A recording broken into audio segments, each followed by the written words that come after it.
నమస్కారం ETV Telugu news కి స్వాగతం।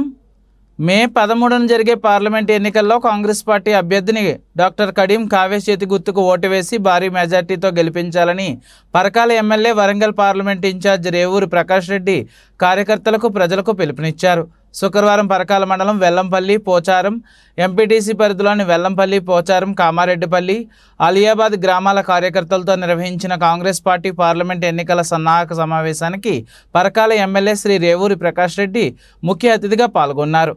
ఈ సమావేశంలో రేవూరి ప్రకాష్ రెడ్డి మాట్లాడుతూ గత శాసనసభ ఎన్నికల్లో నాపై నమ్మకంతో మంచి మెజార్టీ ఇచ్చి గెలిపించిన ప్రజలకు కార్యకర్తలకు అభినందిస్తున్నట్లు, అదే ఉత్సాహంతో ఈ పార్లమెంట్ ఎన్నికల్లో కూడా పాత కొత్త నాయకులు కార్యకర్తలు కలిసి సమిష్టిగా మరింత కష్టపడి పరకాల నియోజకవర్గం నుండి గత మెజార్టీ కంటే 3 రెట్ల అధిక మెజార్టీతో కాంగ్రెస్ పార్టీ పార్లమెంట్ అభ్యర్థిని డాక్టర్ కడియం కావ్యని గెలిపించాలని కోరారు। అధ్యక్షుడు సోదరుడు దేవేందర్ రెడ్డి గారికి, కట్కూరు దేవేందర్ రెడ్డి గారికి, అదేవిధంగా సోదరి స్వర్ణలత గారు వాళ్ళ బంధువుకు ఒంట్లో బాలిక హాస్పిటల్కి వెళ్ళారు వారికి, అదేవిధంగా రాష్ట్ర పార్టీ ఉపాధ్యక్షులు సీనియర్ నాయకులు దుమ్మడి సాంబయ్య గారికి, మాజీ శాసనసభ్యులు సోదరులు ములుగూరు భిక్షపతి గారికి, సీనియర్ నాయకులు సోదరుడు గన్నోజు శ్రీనివాసాచారి గారికి, సీనియర్ నాయకులు నలుబాల కృష్ణయ్య గారికి, కొత్తపల్లి రవి గారికి, మేతాని ఆదిరెడ్డి గారికి, రావుల విజేందర్ రెడ్డి గారికి, గూడూరు బాబురావు గారికి, మచ్చ మహేందర్ గారికి, దౌలత్ పాషా గారికి, పి సూర్యం గారికి, అదేవిధంగా పాడి కల్పనాదేవి గారికి, బొజ్జం రమేష్ గారికి, అదేవిధంగా సీనియర్లు సమిరెడ్డి గారికి, అందరికీ మరి ముఖ్యంగా ఇంకా వేదికపై చాలామంది ముఖ్యులు ఉన్నారు, వారందరికీ మరియు సోదరి సోదరులందరికీ ప్రత్యేకంగా మీ అందరికీ ధన్యవాదాలు తెలియజేసుకుంటున్నాను। ప్రథమంగా మొత్తము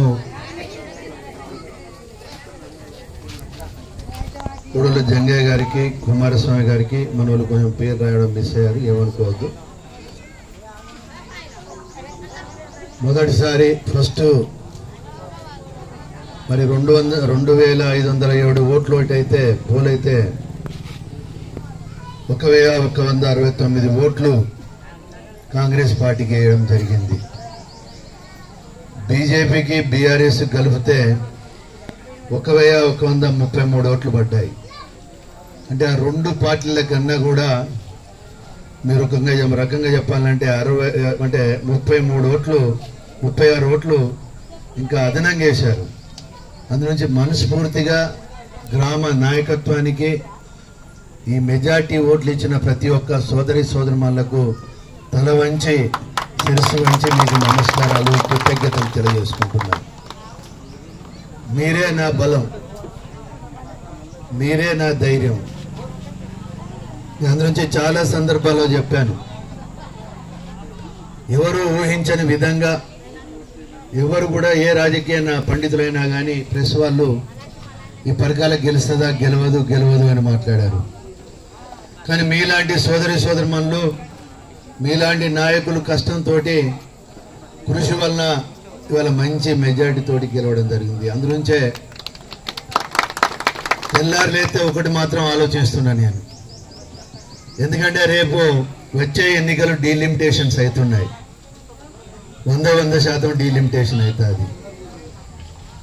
ఏ నియోజకవర్గం ఎటుపోతుంది, ఏ మండలం ఎటుపోతుంది, ఏ రిజర్వేషన్ వస్తుందో ఇప్పుడే మనకు తెలియని పరిస్థితి ఉన్నది। అందునుంచి నెక్స్ట్ టైం ఇక్కడ నాకు అవకాశం వస్తుందా రాదా నాకు తెలియదు, కానీ ఒకటి మాత్రం నేను ప్రతిరోజు ఆలోచిస్తున్నాను, ప్రతిరోజు ఆ భగవంతుని ఒకటే కోరుతున్నా, నేను నన్ను మంచి మెజార్టీ తోటి గెలిపించిన ప్రజల యొక్క రుణం తీర్చుకోవాలి। ఈ 5 సంవత్సరాలు రుణం తీసుకోవడానికి నేను అన్ని విధాలా కృషి చేస్తానని చెప్పి మీ అందరికీ సవినయంగా మనం చేస్తున్నాను। పక్కన దేవుళ్ళు ఉన్నారు, ఒక రకంగా చెప్పాలంటే వాళ్ళ సమక్షంలోనే మీ అందరికీ మాట ఇస్తున్నాను। అదేవిధంగా కార్యకర్తల యొక్క రుణం తీర్చుకోవాలని కూడా ఉన్నది నాకు, ఎందుకంటే ఈ రోజు నేను పరకాల్లో గెలవడానికి కారణము నర్సంపేటలో నేను చేసిన అభివృద్ధి అని చెప్పక తప్పదు. అక్కడ నుండి చాలా మందికి ఫోన్లు వచ్చినాయి. ఎందుకంటే నేను మొదటిసారి ఎమ్మెల్యే అయ్యాను 94లో. నా తర్వాత లక్ష్మారెడ్డి గారు అయ్యారు, నా తర్వాత మాధవరెడ్డి గారు అయ్యారు, వారి తర్వాత పెద్ద శోషన్ రెడ్డి గారు అయ్యారు.